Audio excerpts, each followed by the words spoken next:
Que meleca, gente. Oh, meu Deus. Ó, espera. Vera, Arthur. Esqueci de gravar de novo. Eu vou colocar aqui uma plaquinha. Gravar as aulas, porque senão não dá certo, não.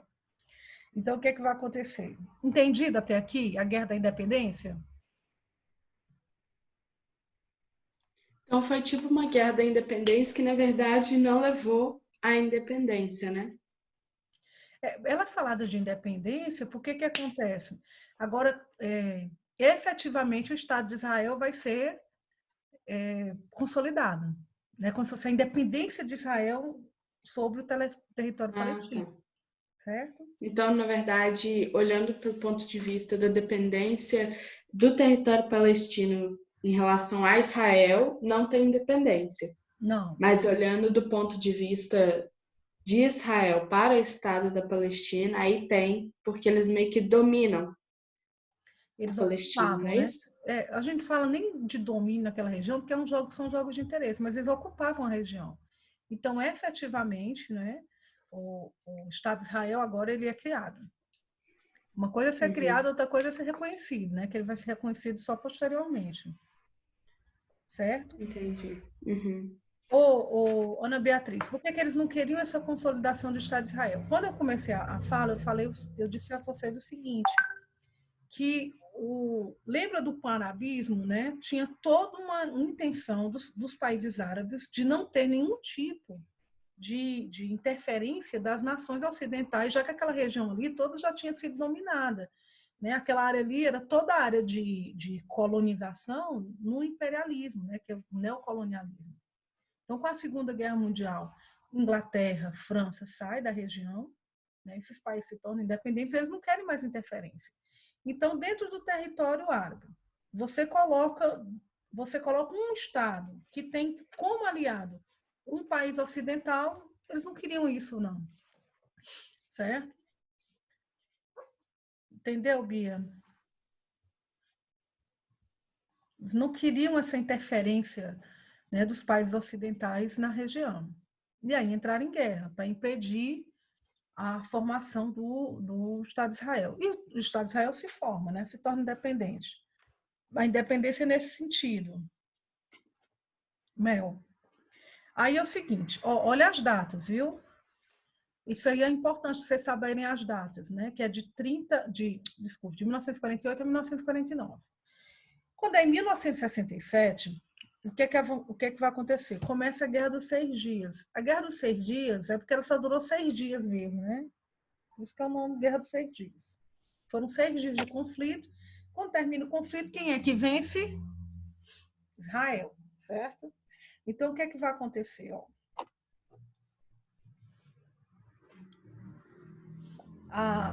Os países árabes, né, eles começam a cogitar a união de todos os povos árabes, todos os países árabes, né, como se fosse um único país, para tentar impedir essa expansão israelense e derrotar Israel.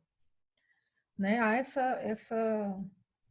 essa tentativa de unificação do mundo árabe contra Israel. Só que o que acontece? Né? Aí o Israel fica sabendo dessa articulação e Israel toma um ataque preventivo. Né? O que Israel faz? Ele ataca primeiro, antes de ser atacado. E aí ele vai atacar quem? O Egito, a Síria e a Jordânia. Lembrando que o povo palestino está sendo defendido aí por essas nações. Né?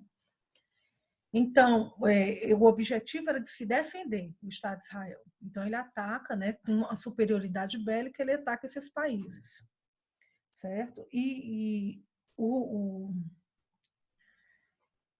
a pegada da Guerra dos 6 Dias é a consequência dela. Né? O que vai acontecer na Guerra dos 6 Dias? Primeiro, vocês lembram que a gente falou sobre Jerusalém, né? Jerusalém é um território internacional, mas depois da Guerra dos 6 Dias, Israel toma Jerusalém para si e torna Jerusalém capital do Estado de Israel. Né? Você imagina aí a confusão, já que ela é muito importante para as 3 grandes religiões monoteístas. Né? Então, ela pega para si e torna como capital. Outra coisa, você tem, lembra que no Egito, você tem Egito na África e tem a Penínsulazinha do Sinai que faz parte da Ásia, né? Então, a Península do Sinai vai ser anexada pelos israelenses, certo? O Estado de Israel anexa a Península do Sinai. Outra coisa, ao norte, lembra que ontem a gente falou sobre a colina de Golã, né, que é a nascente do Rio Jordão e tal. Então, se você pega essa estratégia sobre recursos naturais, essa região é muito importante. E a montanha de Golã pertencia à Síria. O que é que Israel faz? Anexa também o seu território, né, as montanhas de Golã, as que chamam de colinas de Golã. E a Cisjordânia, que ficou sobre o domínio da Jordânia, o Estado de Israel também anexa o território da Cisjordânia, certo? Isso então, tudo é consequência da Guerra dos 6 Dias, não é? Eles saíram... Nossa, Israel em 6 dias. Gente, em 6 dias Israel fez isso tudo. Meu Deus do céu. É a superioridade, filha, né? Superioridade. Nossa! Então, ó, de novo, na Guerra dos 6 Dias, né? Ela ocorre em 1967. Quando é que começa a Guerra da Independência e termina? 48, 49, muito bem, né? Ninguém respondeu, mas vamos lá. A partir da formação do Estado de Israel, 1948 até 1949, é a Guerra da Independência. A Guerra dos 6 Dias ela vai ser em 1967, só dura 6 dias. O que vai acontecer? Israel preventivamente, se lembre disso, né? Israel pegou todo mundo de surpresa. Enquanto a galera estava se unindo para atacar Israel, Israel foi lá e atacou. Então, em 67, eles atacam Egito, Síria e Jordânia. Do Egito, eles conseguem anexar a Península do Sinai. Da Síria, eles conseguem anexar ao território deles a colina de Golã, a montanha de Golã. E da Jordânia, eles pegam a Cisjordânia. Então, eles expandem por completo sobre o território da Palestina, né? E ainda pior, torna Jerusalém a sua capital. Quando termina essa, a gente só tem certeza de uma coisa, vai ter outra, né? Então, Israel vai demorar um tempinho, né? Você vai ter que a Guerra dos 6 Dias é em 1967, mas aí em 1973, o que é que vai acontecer? Esses países, né? Principalmente o Egito e a Síria, eles vão se unir e no dia do feriado lá dos judeus, que é o Yom Kippur ou Yom Kippur, eu já vi gente pronunciando como se fosse Yom Kippur, certo? Eles vão atacar Israel, né? De surpresa também. Israel não estava esperando, era um feriado nacional, né? Tava todo mundo se divertindo e tal, fazendo as suas, né? Sua organização cultural lá. E aí eles são atacados, certo? Pelo Egito. É como uma vingança, assim, do Egito e da Síria. E tinha um objetivo, né? Que é justamente o quê? Resgatar aquilo que eles tinham perdido. E conseguiram resgatar? Então, não na guerra, mas em acordos que a gente vai estudar. O que é que vai acontecer? Ó, você tem de 1967 a 1973 um período que eles vão ter umas batalhas, mas não vai ter guerra mesmo, né? Vai ter um período de paz. Só que aí Egito e Síria vão tentar reaver os territórios que foram perdidos, certo? E aí no dia do perdão, que é o Yom Kippur, o dia do feriado lá deles, eles vão e atacam, certo? Ataca, mas o que eu disse a vocês, mesmo que nada, que quem vai ganhar de novo vai ser o Estado de Israel, né? Então, o Estado de Israel sai vencedor, mas não vai levar. Por quê? Porque em 1973, os países árabes eles vão entender o seguinte, ó, belicamente, se a gente pega essa questão da armamentícia, não tem como bater Israel, não. Então, o que é que nós vamos fazer? A gente tem que buscar uma maneira de desestabilizar, pelo menos Israel e seus aliados. E assim eles conseguem, porque os países árabes também vão ser os grandes produtores de petróleo no mundo. Lembra que eles formaram lá o OPEP? A Organização dos Países Exportadores de Petróleo. Então, se eu não posso pela guerra, eu vou pela economia. E assim eles fazem, né? Eles aumentam o preço do barril do petróleo de $2 para quase $12, né? Como é que eles fazem esse aumento? Eles diminuem a produção de petróleo. Eles reduzem drasticamente a produção de petróleo, a oferta diminui e o preço explode. Vocês estão acompanhando como é que está a produção de petróleo esses dias de pandemia? Preço de Eu não. gasolina? Nunca acompanhei. Mas vou dizer uma coisa. Eu acho chato. Claro, não é questão de ser chata, porque é incrível como acaba influenciando a nossa vida. Vocês até então não se tocam muito disso, gente, porque realmente a responsabilidade são dos pais, né? Mas quando o petróleo aumenta, quando o barril de petróleo aumenta, ele puxa o valor dos combustíveis. Se você pega aqui no Brasil, um país que ele tem como troca de mercadorias, né? Esse lance do rodoviarismo, a gente precisa demais, né, do combustível, do petróleo. Então, toda vida que aumenta, a gente sente em tudo. Aumenta tudo junto. Certo? Tudo vai junto, né? Principalmente se você tem um aumento aí do óleo diesel, né, que é o principal combustível aí dos caminhões, vai tudo junto, o aumento. Então, o que é que vai acontecer? Os países árabes, eles vão diminuir a produção e aumenta o valor. O que está acontecendo hoje? Ninguém no mundo todo está parado, praticamente. Né? Agora que a gente começa a ver alguns países voltando. Então, essa paralisação por conta da pandemia do Covid-19 fez com que você diminuísse a produção de petróleo, né? O valor do petróleo ele despencou, né? Porque a demanda, né, a procura por ele diminuiu. Ô, Elânia, rapidinho. Os árabes, eles diminuíram a oferta e aumentaram o preço do petróleo, né? Aí, eles fizeram isso porque Israel comprava petróleo deles, não Na é isso? realidade, Israel, o que aconteceu? Israel, né, vence a guerra. Quem é que ajuda Israel na guerra? Os Estados Unidos. Unidos, né, e as potências europeias. Então, como é que eles vão? Bom, enquanto os Estados Unidos tiver por trás ajudando, nunca a gente vai ganhar. Então, a gente tem que atingir os Estados Unidos e os países europeus de alguma maneira. Se não pode ser pela guerra, eu vou pela economia. E aí eles fazem isso. Diminui, reduz a produção de petróleo e o preço dispara. Eu vou ter menos petróleo. Né? Então, o barril ele passa de quase $3, mais ou menos, 2 e pouco, para $12. É um aumento assim, espetacular. Aí, né, como em 73 os países exportadores de petróleo vão fazer isso, quando é em 1979, aí o que é que os Estados Unidos e a Europa fazem? Não, gente, vamos resolver esse conflito, não dá certo vocês estarem brigando aí, não. Nossa, que confusão que eles arrumaram. É porque se briga, né, diretamente, economicamente, envolve essas nações. Aí, quando é em 1979, começam os primeiros acordos de paz na região, certo? E o primeiro deles, que a gente vai estar no próximo capítulo, são os acordos de Oslo e Camp David. O de Camp David, ele foi assinado em 1979. O que é que previa esse acordo? Que seria devolvida a Península do Sinai para o Egito, certo? E, em troca, o que é que o Egito deveria fazer? Reconhecer o Estado de Israel. Né? O Estado de Israel existia, de fato, mas não era reconhecido pelas nações árabes. E vocês lembram de todo o protagonismo que o Egito tem com relação a essa organização dos países árabes. Né?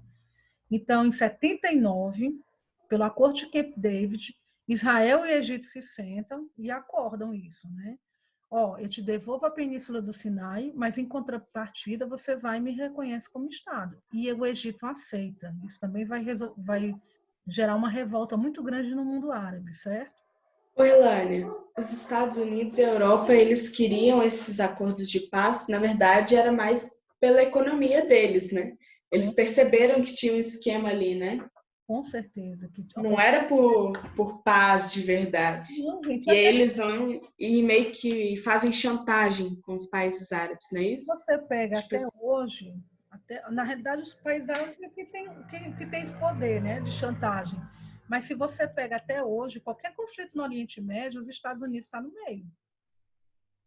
Né? Qualquer conflito eles intervêm, que é justamente com esse medo, né, de que haja uma mudança drástica na economia a partir da produção e exportação do petróleo, que todo mundo depende do petróleo.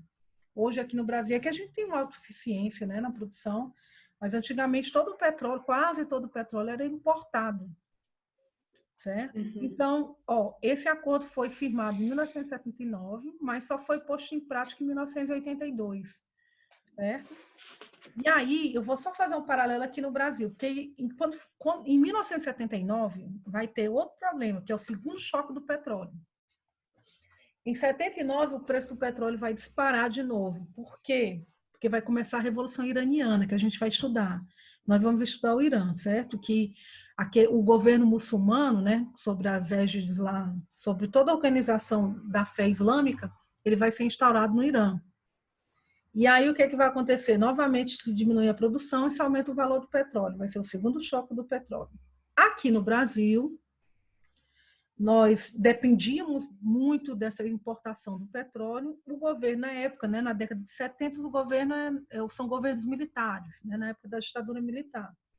E aí o que é que o governo militar faz? Ele vai e cria um programa não é de substituição, né, mas é um programa que vai auxiliar a produção de combustível aqui no Brasil. Já que a gente não é autossuficiente na produção de petróleo, vamos buscar outra forma para utilizar como combustível. E aí vem o programa do Proálcool, né, na década seguinte, nos anos seguintes.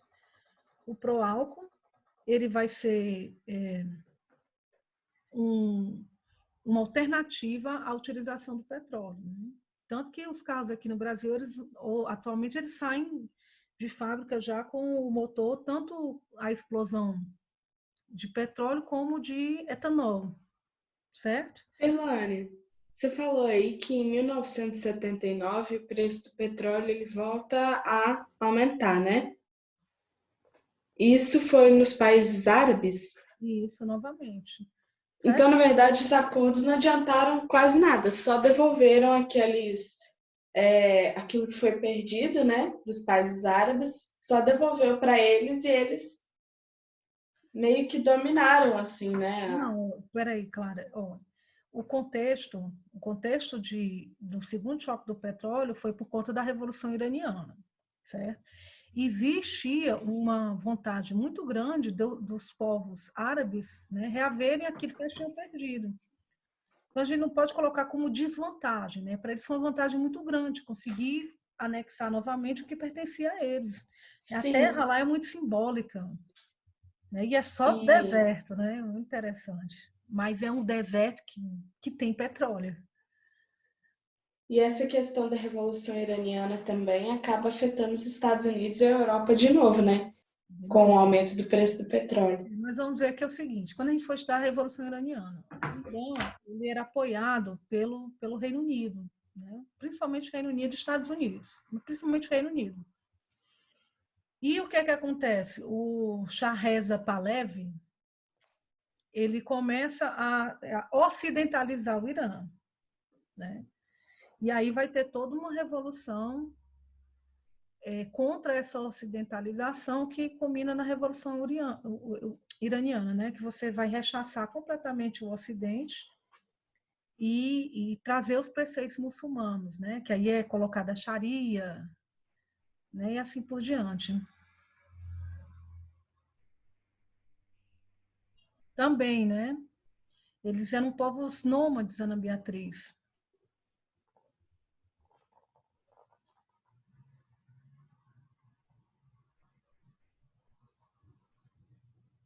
Era também, certo? Tanto que a gente está discutindo aqui agora como é que se dá a formação desse Estado.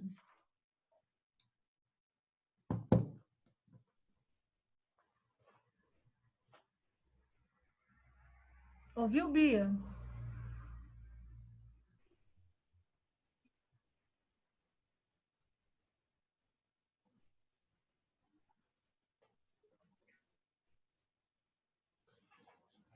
Ok?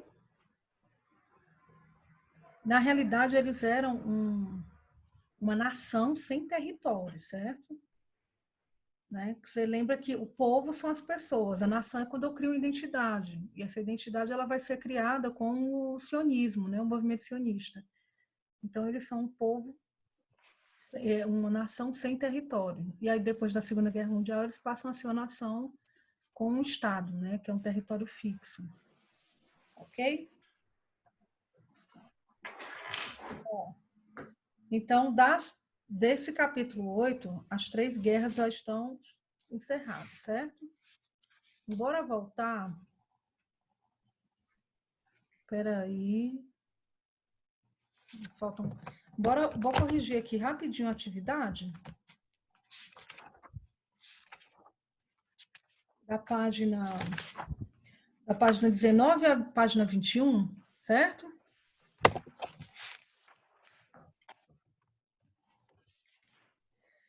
Então, a primeira questão na página 19. Gente, alguma dúvida sobre as guerras? Eu posso corrigir a atividade anterior? Por mim, pode. Pode, né? Elânia, essas atividades aqui, você falou que eu posso te mandar através da pasta que você fez para as atividades dessa semana, né? Uhum. Tá. Já tá lá a pasta, tá? Não, né? Não sei. Deixa eu ver, acho que não.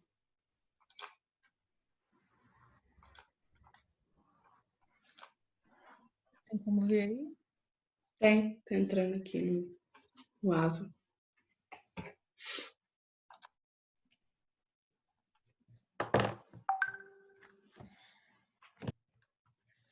Criação. Peraí. Quais páginas que são que você passou por essa semana? Só para ver aqui. Peraí, só um minutinho que eu tenho que abrir o... Mas eu acho que não tem, não. Porque falando aqui de geografia, que é essa pasta que eles estão colocando como geografia 2019, né? Uhum. Aí não tem nenhuma além dessa 19 e 21, não. Acho que ainda não É tá a aqui. da passada, né? Uhum. Peraí, deixa eu só ver aqui uma coisa. No ano... Semanário de 21. 22 a...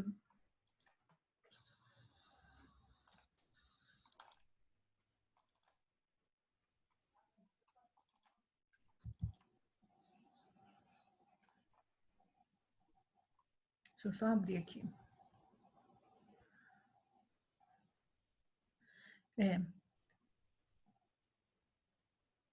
22. Ah, é porque tá... Ó, o que tem aí é de 9 a 15, questão de 1 a 4, é isso? Isso. Mas aqui não fala nada para mandar, não. Não, pronto. É só para vocês responderem mesmo. De 29 e a gente corrigir aqui. Ok? Aí para mandar essa semana é qual? É essa do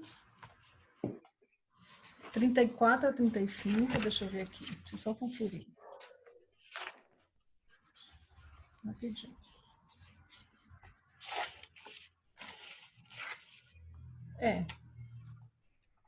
34 a 35, questões de 1 a 3.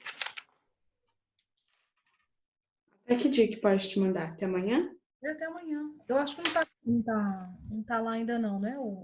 A pasta. Não, É, ainda não. então pronto. 34 a 35, questão de 1 a 3. Daqui a pouco eu abro a pasta lá e vocês enviam, tá ok? Ah, deixa eu só dar o gabarito aqui da...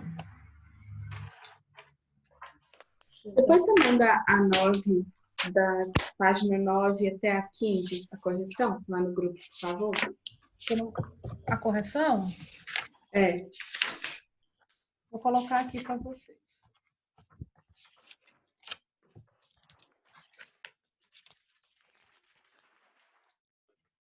Ah, você está falando das questões subjetivas?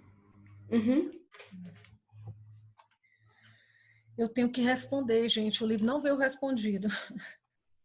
Ah, você falou. Eu vou responder, tiro uma foto para vocês. As objetivas dá para responder mais rápido, né? A primeira questão, que ela diz o seguinte, né? Durante o período da Guerra Fria, as ideias do pan-africanismo e o pan-arabismo foram relevantes na afirmação de diversos movimentos de libertação e de independência da África e Oriente Médio. Acerca desses movimentos e de suas proposições e correlações, é correto afirmar, exceto, é o item A aí, viu? Que as potências europeias coloniais, França e Reino Unido, apoiaram a agenda dos movimentos que já viam os mesmos como forma de impedir a expansão dos interesses soviéticos na África e no Oriente Médio.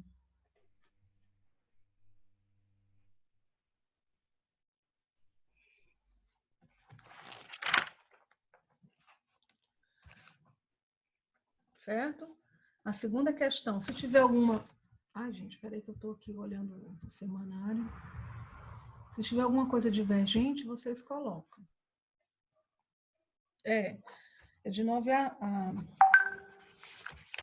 que eu estou corrigindo é da 19 a 21, certo? Não de 9 a 15, é 19 a 21.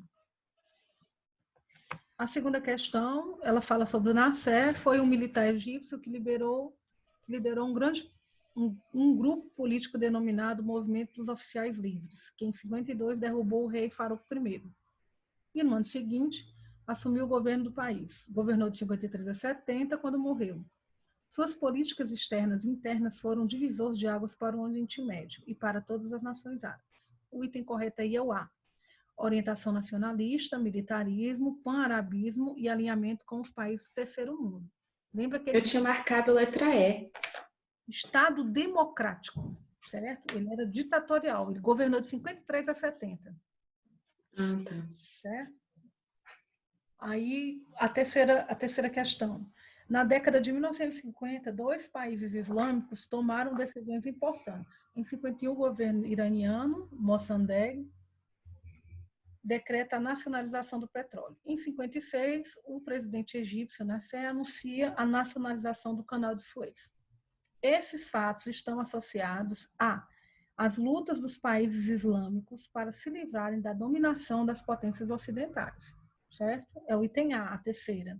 Alguém marcou outra? Eu marquei B.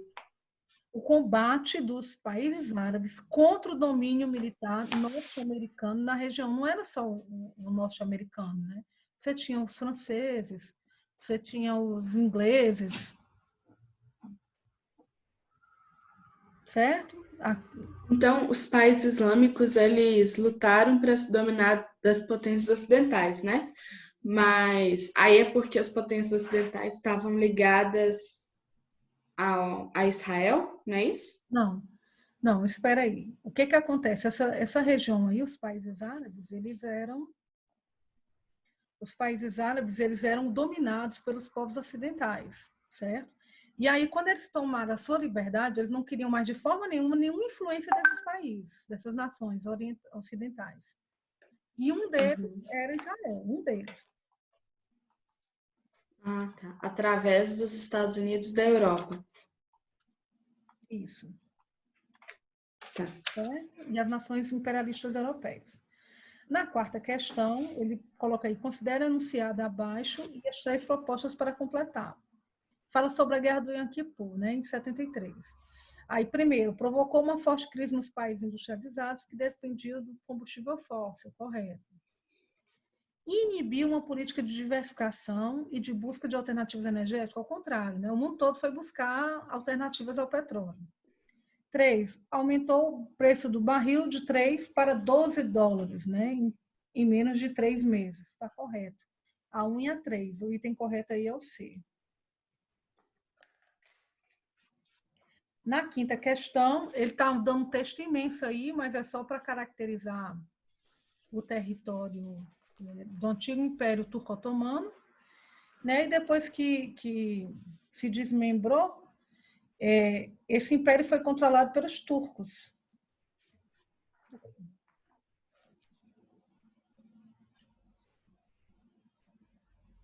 Certo? E a questão 6 vai ser a letra... Bom, eu marquei a letra E. Está correto, a letra E. O predomínio dos países. Se você prestar atenção, né, a Venezuela, os membros da OPEP, que ele está mostrando aí, todos eles, as setas partem dele. Né? Então, são os grandes exportadores de petróleo. É o item E. Ok? Já deu o horário, Arthur, com certeza. Gente, beijo para vocês, viu? Beijo, Elane. A gente... Bom final de semana. Não, amanhã. A gente vê na outra aula. Beijo, bom fim de semana. Beijo, tchau. Beijo.